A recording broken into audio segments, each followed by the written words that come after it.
भीलवाड़ा से बड़ी खबर है, जहां पर नवरात्रि पर हिंदू संगठनों का बड़ा फैसला। गरबा पंडाल में गैर हिंदुओं की एंट्री बैन। पंडाल में बिना आधार कार्ड नहीं होगा प्रवेश। गरबा करने वाले आयोजकों ने भी सहमति दी है। तिलक लगाने, कलावा बांधने पर ही एंट्री मिलेगी। तो फिलहाल आपको बड़ी खबर से रूबरू करवा रहे हैं, जहां पर गरबा करने वाले आयोजकों ने भी इस पर सहमति जताई है। पंडाल में बिना आधार कार्ड के प्रवेश नहीं मिलेगा। गैर हिंदुओं की एंट्री गरबा पंडाल में नहीं होगी। आयोजकों ने इस पर सहमति भी दी है। तिलक लगाने और कलावा बांधने पर ही एंट्री मिलेगी। राहुल संवाददाता से अधिक जानकारी ले लेते हैं। राहुल, नवरात्रि पर हिंदू संगठनों ने बड़ा फैसला लिया है। जी बिल्कुल, देखिए कहीं ना कहीं जो विश्व हिंदू परिषद है, बजरंग दल है और जो हिंदू संगठन है, हिंदू कार्यकर्ता है, उन्होंने एक बैठक बुलाई थी और बैठक में जो भी आयोजन करता थे, जो नवरात्रि में जो गरबा कराते हैं और जो नवरात्रि को रिप्रेजेंट करते हैं गरबा पंडालों को, उनको बुलाया गया था और उनमें एक फैसला लिया गया कि जो भी गैर हिंदू हैं उनकी एंट्री को बैन किया जाएगा, उनका प्रवेश पूरी तरह निषेध किया जाएगा। उसके लिए उनका आधार कार्ड चेक किया जाएगा और आधार कार्ड चेक करने के बाद, वेरीफाई करने के बाद ही उन्हें एंट्री दी जाएगी। यही नहीं, जो आयोजन करता है उन्होंने भी इस पूरी बात को समर्थन दिया है और उन्होंने ये भी कहा है कि जहां पर एंट्री होगी उनके आधार कार्ड चेक करने के बाद उनको तिलक लगाया जाएगा, कलेवा भी बांधा जाएगा, उसके बाद एंट्री दी जाएगी। कहीं ना कहीं जो नवरात्रि है हिंदुओं में बहुत ही बड़ा त्योहार इसे माना जाता है। 9 दिन जो माता है उनको पूजा जाता है और गरबा पंडाल भी सजते हैं माता रानी के। तो कहीं ना कहीं इसको देखते हुए जो विश्व हिंदू परिषद है और जो बजरंग दल है, उन्होंने एक बैठक बुलाई थी और उसमें निर्णय लिया गया, जहां पर जितनी भी समितियां थी गरबा पंडाल की, उन्होंने सहमति जताई थी। ठीक है, लेकिन अब जैसे हिंदू संगठनों के द्वारा ये फैसला लिया गया, क्या कोई इसका विरोध भी कर रहा है? जी नहीं, देखिए जितने भी पंडाल सजते हैं, उनके जितने भी आयोजन करता है, उनको मौके पे बुलाया गया, उनसे बातचीत की गई और उन्हें पूर्णतः समर्थन दिया। उन्होंने कहा कि हिंदू धर्म का ये त्योहार है, हिंदू धर्म का एक कार्यक्रम है। गरबा पंडाल जो सजते हैं, माता रानी वहाँ पे विराजती है, तो कहीं ना कहीं जो हिंदू है उन्हीं को वहाँ पर एंट्री मिलनी चाहिए। और जो ये आधार कार्ड चेक करके जो एंट्री का जो नियम बनाया गया है हिंदू संगठनों द्वारा, तो उनको भी पूरी तरह उन्होंने समर्थन दिया है। ठीक है, धन्यवाद राहुल आपका तमाम जानकारी के लिए।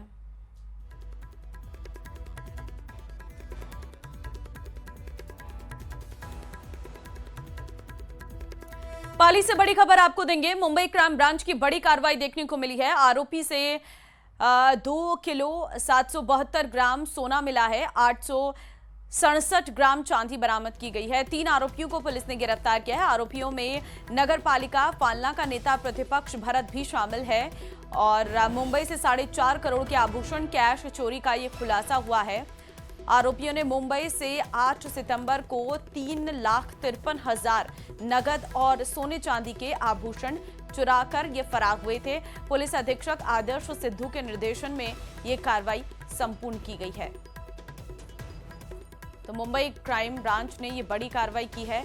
मुंबई से 4.5 करोड़ के आभूषण और कैश चोरी मामले में खुलासा हुआ है। आरोपियों में नगर पालिका फालना का नेता प्रतिपक्ष भरत भी शामिल है। श्याम चौधरी संवाददाता फोन लाइन पे हमारे साथ है। श्याम, मुंबई क्राइम ब्रांच की बड़ी कार्रवाई देखने को मिल रही है। जी बिल्कुल, ये पाली जिले के फालना थाना क्षेत्र में मुंबई क्राइम ब्रांच व फालना थाना की संयुक्त रूप से बड़ी कार्रवाई है, जहां पर 8 सितंबर को मुंबई में हुई एक 4.5 करोड़ की चोरी के मामले में 3 आरोपियों को गिरफ्तार किया गया है, जिसमें एक फालना खुडाला नगर पालिका का नेता प्रतिपक्ष भरत चौधरी भी शामिल है। पुलिस ने आरोपियों से 2 किलो 572 ग्राम सोना व 867 ग्राम चांदी भी बरामद कर ली गई है।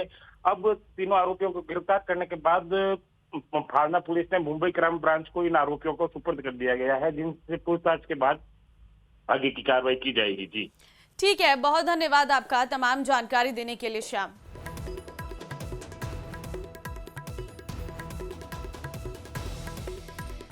और आज 4th ग्रेड कर्मचारी भर्ती परीक्षा का दूसरा दिन है। आज भी 2 पारियों में एग्जाम होगा। 53,749 पदों पर होनी है भर्ती। 21 सितंबर तक ये परीक्षा चलेगी। 38 जिलों में कुल 6 पारियों में परीक्षा हो रही है। पहली पारी सुबह 10 से 12, दूसरी पारी दोपहर 3 बजे से 5 बजे तक रहने वाली है। तो 2 पारियों में ये एग्जाम आयोजित हो रहा है और आज दूसरा दिन है इस एग्जाम का। कल पहले दिन एग्जाम संपन्न हुआ शांतिपूर्वक और आज दूसरी पारी का एग्जाम रहने वाला है। दूसरे दिन का एग्जाम, पहली पारी का एग्जाम शुरू होगा और ऐसे में अभ्यर्थियों के परीक्षा केंद्र पर पहुंचने का सिलसिला लगातार शुरू हो गया है। कड़े इंतजाम किए गए हैं। पूरी तरह से चेकिंग के बाद ही एंट्री दी जा रही है। किसी भी तरीके से मेटल की कोई वस्तु ना हो किसी परीक्षार्थी के पास, इसका ध्यान रखा जा रहा है। पारदर्शी तरीके से ये परीक्षा हो, इसके लिए एआई से निगरानी रखी जा रही है। तो देखिए, परीक्षा महापरीक्षा ये है और 19 से 21 तक 2 पारियों में हो रही है। अजमेर में 60 परीक्षा केंद्रों पर परीक्षा का आयोजन किया जा रहा है।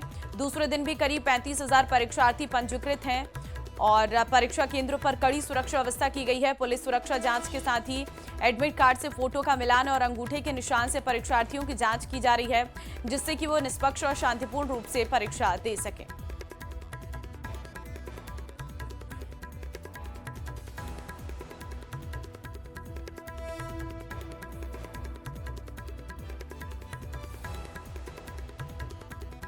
परीक्षा का आयोजन दूसरे दिन भी किया जा रहा है। दूसरे दिन अजमेर की बात करें तो 60 परीक्षा केंद्र बनाए गए हैं, जहां पर 3 दिन तक 1,02,000 परीक्षार्थी पंजीकृत किए गए हैं। दूसरे दिन भी करीब 30,000 परीक्षार्थी पंजीकृत किए गए हैं। तमाम जो अभ्यर्थी हैं वो अलग अलग परीक्षा सेंटर पर पहुंचे हैं। उनकी जांच जो है, त्रिस्तरीय जांच है, वो की जा रही है। आप देखेंगे कतारबंद होकर तमाम जो अभ्यर्थी हैं, महिलाओं की अलग लाइन लगी है, पुरुषों की अलग। और पहले जो है शिक्षक यहाँ पर चेक कर रहे हैं, एडमिट कार्ड जो है वो चेक किया जा रहा है, दस्तावेज जो है वो चेक किया जा रहे हैं और उनकी मिलान के बाद ही उन्हें अंदर प्रवेश दिया जा रहा है। उसके बाद पुलिस फिर से उनकी चेकिंग कर रही है और उस चेकिंग के बाद जो है उनके अनुमेंट या फिर जो चीजें वो लेकर आए हैं उनकी भी यहाँ पर फिक्सिंग की जा रही है। वीडियोग्राफी, जो तमाम विद्यार्थी हैं वो अंदर आ रहे हैं तो उनकी वीडियोग्राफी हो रही है। वीडियोग्राफी के बाद एक बार फिर जो है फिक्सिंग जो है वो यहाँ पर की जा रही है और यहाँ पर ध्यान रखा जा रहा है कि किसी भी ऐसे विद्यार्थी को अंदर प्रवेश नहीं दिया जाए जो किसी तरह की संदिग्ध व्यवस्थी और जो चीजें हैं वो लेकर पहुंचे। तो तमाम विद्यार्थी हैं वो गाइडलाइन के अनुसार ही अंदर पहुंचे, इसकी व्यवस्था की जा रही है। अंदर एक बार फिर जो है बायोमेट्रिक से उनका मिलान किया जाएगा, फिर उसके बाद जो है उनको कमरे में प्रवेश दिया जाएगा।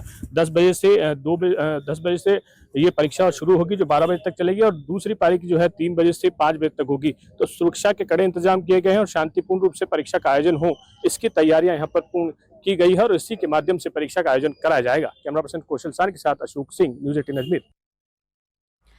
नागौर के रियाबड़ी कस्बे में एक बार फिर बजरी खनन को लेकर मामला गर्मा गया है। बजरी परिवहन होने की जानकारी मिलने पर ग्रामीण मौके पर पहुंच गए और प्रशासन पर पहले बनी सहमति के खिलाफ खनन के परिवहन का आरोप लगाया गया है।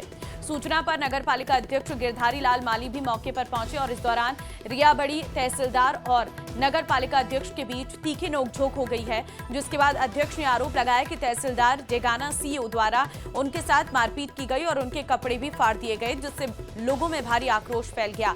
2 ग्रामीण तहसीलदार डेगाना सीओ के खिलाफ कार्रवाई की मांग को लेकर मोबाइल टावर पर चढ़ गए, तो वहीं बड़ी संख्या में ग्रामीण धरने पर बैठ गए। घटना को देखते हुए भारी मात्रा में पुलिस जाब्ता तैनात किया गया है।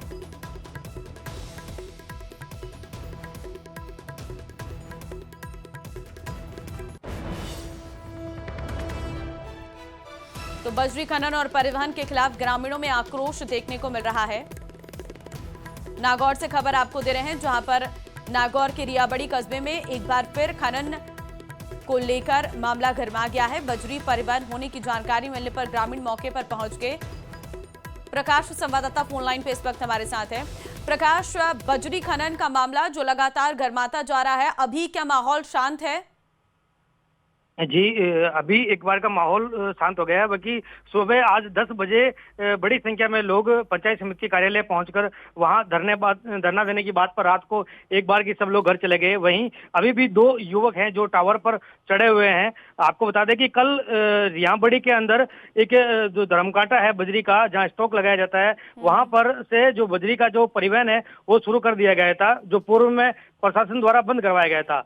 इसी को लेकर ग्रामीण और प्रशासन दोनों मौके पर पहुंचे। इसी बीच प्रशासन और ग्रामीणों के बीच जो तीखी नोकझोंक हुई, उसी में जो आरोप लगाया है कि नगर पालिका अध्यक्ष है रियांबड़ी के, उनके साथ प्रशासन द्वारा मारपीट कर दी गई, जिसके बाद ग्रामीण आक्रोशित हो गए और 2 युवक खंबे पर टावर पर चढ़ गए। वहीं बड़ी संख्या में लोग हैं जो रात को 2 बजे तक पंचायत समिति कार्यालय के बाहर धरने पे बैठे रहे। प्रशासन का इस दौर वार्ता का दौर भी चला, जिसमें ये कोई सहमति नहीं बन पाई, जिसके बाद ग्रामीण एक बार के धरने से उठ गए और आज सुबह 10 बजे बड़ी संख्या में धरना देने की बात का आह्वान किया। नागौर सांसद हनुमान बेनीवाल ने भी अपने आरएलपी कार्यकर्ताओं से बड़ी संख्या में आज धरना स्थल पर पहुंचने का अपील की गई है। जी ठीक है, फिलहाल माहौल शांतिपूर्ण है, लेकिन आगे का क्या रहने वाला है, क्या रणनीति है इनकी? आज ये 10 बजे जो अनिश्चितकालीन धरना यहाँ पर लगाएंगे, जिसमें बजरी का जो परिवहन है उसके ऊपर पूरी रोक और जो नियमों के विरुद्ध जो लीज दी गई है यहाँ पर बजरी की, उसे निरस्त करवाने की मांग है। साथ ही नगर पालिका अध्यक्ष पर जो मारपीट हुई है उसके लिए तहसीलदार व डेगाना सीओ के खिलाफ उचित कार्रवाई की मांग को लेकर आज ये धरने पर बैठेंगे। ठीक है, बहुत धन्यवाद आपका तमाम जानकारी देने के लिए। हिंडौन के अग्रसेन क्लॉथ मार्केट में देर रात एक कपड़े की थोक दुकान में शॉर्ट सर्किट से भीषण आग लग गई। आग लगने से दुकान में रखा लाखों रुपए का सामान जलकर राख हो गया है। आग उस वक्त लगी जब दुकानदार दुकान बंद कर घर चला गया था और इस बीच दुकान में भीषण आग लग गई। मौके पर पहुंची दमकल की गाड़ियों ने कड़ी मशक्कत के बाद आग पर काबू पाया है।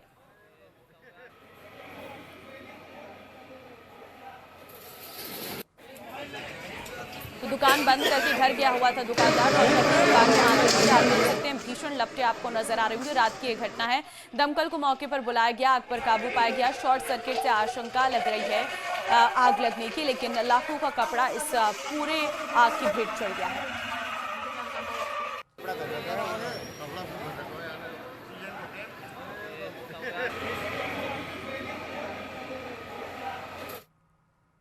तो वहीं टोंक के बहिर इलाके में एक सोशल मीडिया पोस्ट की अफवाह को लेकर समुदाय विशेष के लोगों ने जमकर हंगामा किया है।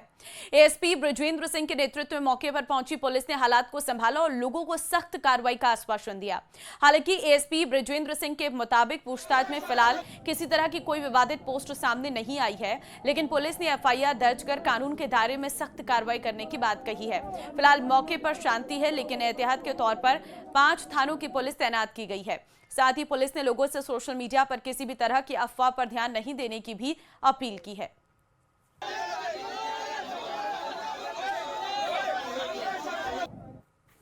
देखिए, हम लोगों ने एक परिवार दिया है। एक लड़का था जिसका नाम समीर सैनी था। उसने इंस्टाग्राम आईडी के ऊपर अल्लाह के नबी रसूलुल्लाह सल्लल्लाहु अलैहि वसल्लम के नाम के ऊपर कोई भद्दे कमेंट्स किए थे, जिसको लेकर आम मुस्लिम समाज के अंदर भयंकर रोष व्याप्त था। कानपुर वाले मामले को लेकर मुस्लिम समाज वैसे ही आहत था और ये जो एक मामला टोंक के अंदर हुआ उसको लेकर मुस्लिम समाज के अंदर भारी रोष व्याप्त हुआ, जिसके बाद शहर के तकरीबन काफी लोग यहाँ जमा हो गए, पुलिस से कार्रवाई की मांग करी। आज समस्त प्रशासन यहाँ मौजूद था। प्रशासन के बीच में हम लोगों की बात हुई है। हमने उस व्यक्ति के, उस लड़के के नाम पर एफआईआर दी है, जो कि दर्ज कर ली गई है प्रशासन द्वारा, और हमने मांग करी है कि तुरंत उस पर लड़के की गिरफ्तारी होनी चाहिए, अन्यथा शहर के अंदर एक बड़ा आंदोलन किया जाए। असल में बार बार हिंदुस्तान जो हमारा मुल्क है, इसमें कई मरतबा ऐसे वाक़यात हुए कि हम सब के आका ताजदार मदीना मोहम्मद मुस्तफ़ा सल्लल्लाहु अलैहि वसल्लम, जिन पर हर मुसलमान, हर शख्स जान देने को तैयार है, वो उन पर बार बार टिप्पणियाँ होती हैं, उन पर कमेंट्स होते हैं, और एक ऐसी मुक़द्दस ज़ात जो दुनिया के लिए रहमत बनाकर भेजा था, उनके मुताल्लिक़ लोग इस तरह गलत बयानात देते हैं और उस पर कोई कार्रवाई अब तक नहीं हो पाती है। तो ये टोंक में एक वाक़या पेश आया, किसी ने अल्लाह के रसूल की शान में गुस्ताखी की है। ये टोंक में बहिर एक जगह है जहाँ पर काफ़ी संख्या में लोग इकट्ठे हुए थे कि भाई कोई उनके धर्म के संबंध में कोई टिप्पणी किसी ने की है ना। इस बात को लेकर वो इकट्ठा हुए थे, उनमें रोष था। तो यहाँ पुलिस ज़ाब्ता आ गया था और उनको यहाँ से मौके से साइड में हटा दिया गया है। अब इस तरीके की कोई टिप्पणी अभी तक सोशल मीडिया पे या किसी के द्वारा हमें पेश नहीं की गई है कि भाई क्या टिप्पणी की गई है। इनका रोष जो है वो किस बात पे रोष है। आपका रोष जायज, अगर मान लो कोई बात किसी ने कही है, गलत कही है, तो आप बताइए। तो अभी तक किसी ने कोई इस तरह की टिप्पणी हमारे सामने पेश नहीं की है। ये इस संबंध में कोई रिपोर्ट देना चाह रहे हैं, रिपोर्ट अगर देंगे उस पर जो भी लीगल एक्शन उस पर लिया जाएगा और सख्त एक्शन लिया जाएगा। खैरता तिजारा के टप्पूकड़ा में एक व्यापारी के कार्यालय में लोगों ने घुसकर हमला किया है। घटना के विरोध में व्यापारी इकट्ठे होकर देर रात थाने पर पहुंचे और प्रदर्शन करते हुए आरोपियों को गिरफ्तार कर कड़ी कार्रवाई करने की मांग की। व्यापारी भुवनेश अग्रवाल ने बताया कि समीर अली और मुबिन मलिक नाम के 2 व्यक्तियों ने उनके कार्यालय में घुसकर गाली गलौज की और जान से मारने की धमकी दी थी। घटना के समय मौके पर दिल्ली पुलिस के एक हेड कांस्टेबल और सब इंस्पेक्टर सुधांशु सिंह मौजूद थे। पीड़ित का आरोप है कि पुलिसकर्मियों ने हमलावरों को नहीं रोका, उल्टे उन्हें व्यापारियों से बदसलूकी की। 2 लोग पहले आकर के बैठे मेरे ऑफिस के रिसेप्शन पर।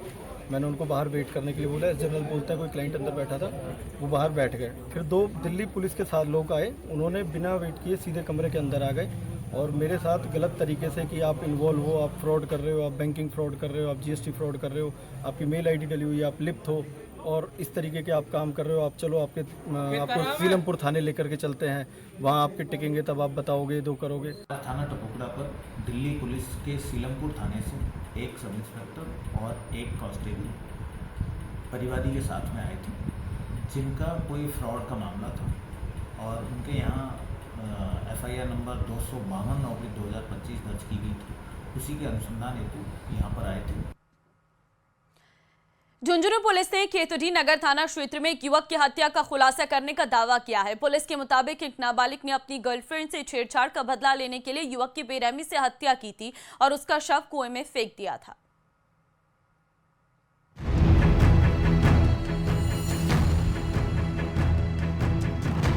कुएं में मिली लाश से इलाके में मची सनसनी। ढाणी बाढान के बाशिंदों ने जताई हैरानी। किस जुर्म में गई नौजवान की जान? 48 घंटे में हुआ खुलासा, समाज हैरान।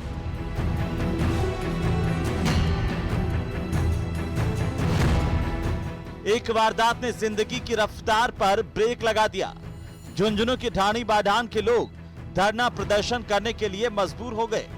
मामले की संवेदनशीलता को देखते हुए पुलिस प्रशासन के आला अधिकारी लोगों को समझाने पहुंचे, लेकिन लोगों को कोरा आश्वासन नहीं, ठोस रिजल्ट चाहिए था। इसके लिए जिसके घर में लाश पड़ी है और उसके साथ अपन टाइम की संविधा के ऊपर ये जरूरत लेते हैं, उसमें आप उसको ज्वाइन करवाएं। हमारा तो ये निवेदन है आपसे। ढाणी बाढान में कुएं में युवक का शव मिला था। नौजवान की लाश से पूरे इलाके में सनसनी फैल गई। मृतक की पहचान 21 साल के पंकज के रूप में हुई। 15 सितंबर को ही परिजनों ने पंकज की गुमशुदगी की रिपोर्ट दर्ज करवाई थी। तुम पंकज कहाँ हो? बोलने लगा कि मैं घर पे हूँ। तो बोले यार आजा। उसको खेत में लेके चले गए और खेत में जाने के बाद उसको काटा है या मारा है, उस खेत में मार के उसको घिसट के और कुएं में डाल दिया। मामले की गंभीरता को देखते हुए जिला पुलिस अधीक्षक ने विशेष जांच टीम का गठन किया। केतड़ी नगर थाना अधिकारी के नेतृत्व में आधा दर्जन टीमें बनाई गईं। जांच शुरू हुई, कड़ी से कड़ी जुड़ती गई। 48 घंटे में ही पुलिस ने हत्या की गुत्थी को सुलझाने का दावा करते हुए इकबाल अपचारी को निरुद्ध कर लिया। पुलिस के अनुसार नाबालिग ने अपनी गर्लफ्रेंड से छेड़छाड़ का बदला लेने के लिए पंकज की बेरहमी से हत्या कर दी।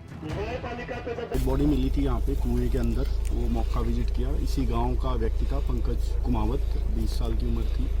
उसके बारे में घटनास्थल का निरीक्षण किया गया है। कुछ क्लूज मिले घटनास्थल से और हम उम्मीद कर रहे हैं जल्द से उन क्लूज को, कड़ियों को जोड़कर, जैसा कि गांव वाले भी बता रहे थे, कई चीज़ें, कई तथ्य सामने आए हैं, उनको जोड़कर इसका शीघ्र खुलासा किया जाएगा। जो भी परिस्थिति में मृत्यु हुई है, जो भी चीज़ें हैं, एक बार पोस्टमार्टम से भी आइडिया लगेगा कि जैसा आप बता रहे हैं ब्लड के स्पॉट्स हैं, क्या हैं, क्यों हैं। पुलिस अब मामले की गहराई से जांच कर रही है ताकि घटना से जुड़े सभी पहलुओं को उजागर किया जा सके। न्यूज 18 राजस्थान के लिए झुंझुनू से कृष्ण सिंह की रिपोर्ट। और बीकानेर के नोखा से बड़ी खबर है। मिलावटखोरों पर खाद्य विभाग का एक्शन देखने को मिला है। घंटाघर मार्केट में घी व्यापारी की दुकान पर कार्रवाई। 1920 लीटर बाबा ब्रांड घी सीज किया गया है। विभाग की टीम ने योगेश एंटरप्राइज पर जांच की है। एक और दुकान से लिए खाद्य तेल के सैंपल। विभाग द्वारा छापे की सूचना ही मिलावटखोर हुए। भूमिगत त्योहार के मौके पर खाद्य सुरक्षा विभाग अलर्ट मोड पर है।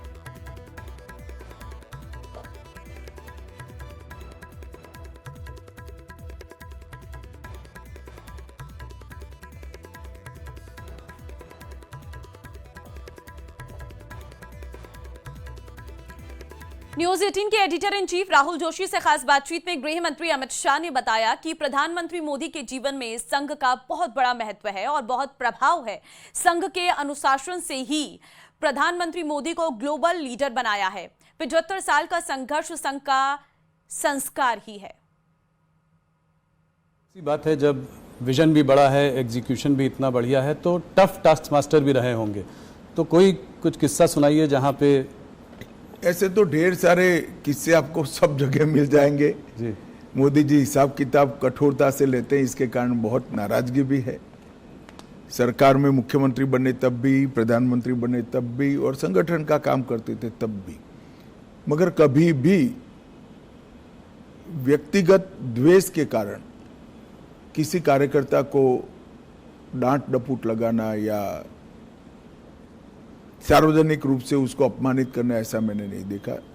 डांटने का या टोकने का जो भी कारण था, उसमें सूचिता थी, उसमें शिस्त थी और उसमें सिद्धांत था। सूचिता, शिस्त और सिद्धांत, तीनों चीजों के लिए ही कठोरता मैंने देखी है। मगर हाँ, एक प्रकार से अगर ब्रॉड एनालिसिस करना चाहेंगे तो कह सकते हैं वो बहुत टफ टास्क मास्टर है। आप कह रहे हैं आपने सबसे ज़्यादा उनके संग काम किया है, थोड़ा सा बताएं उनके आरएसएस का प्रभाव उनके ऊपर। आरएसएस के प्रचारक थे, उसको कैसे उनको शेप किया आरएसएस की थिंकिंग ने? आप भी उसके प्रचारक रहे हैं। आरएसएस के संपर्क में मैं प्रचारक नहीं रहा कभी, मैं संघ का स्वयंसेवक रहा। आरएसएस के संपर्क में जो भी आता है, संघ के संपर्क में आता है, उस पर संघ का प्रभाव निश्चित रूप से ही पड़े बगैर रह ही नहीं सकता। आज नरेंद्र मोदी जी जाने जाते हैं कैसे नेता के रूप में, जिसके लिए देश सबसे प्रथम है, उसके बाद पार्टी है, उसके बाद पार्टी के कार्यकर्ता है। ये जो राष्ट्र प्रथम का पूरा इतना लंबा कालखंड 75 साल का जो दिखाई पड़ता है, मैं मानता हूं वो संघ के ही संस्कार है। और संघ के संस्कारों को लंबे डिसिप्लिन जीवन के तहत उन्होंने अपनी प्रकृति में बदला है। तो संघ के संस्कारों को स्वीकार करने में या उसके हिसाब से जीने में कोई तकलीफ नहीं पड़ती। जब प्रकृति ही व्यक्ति की ऐसी हो जाती है तो अपने आप काम उसी तरह से चलता है।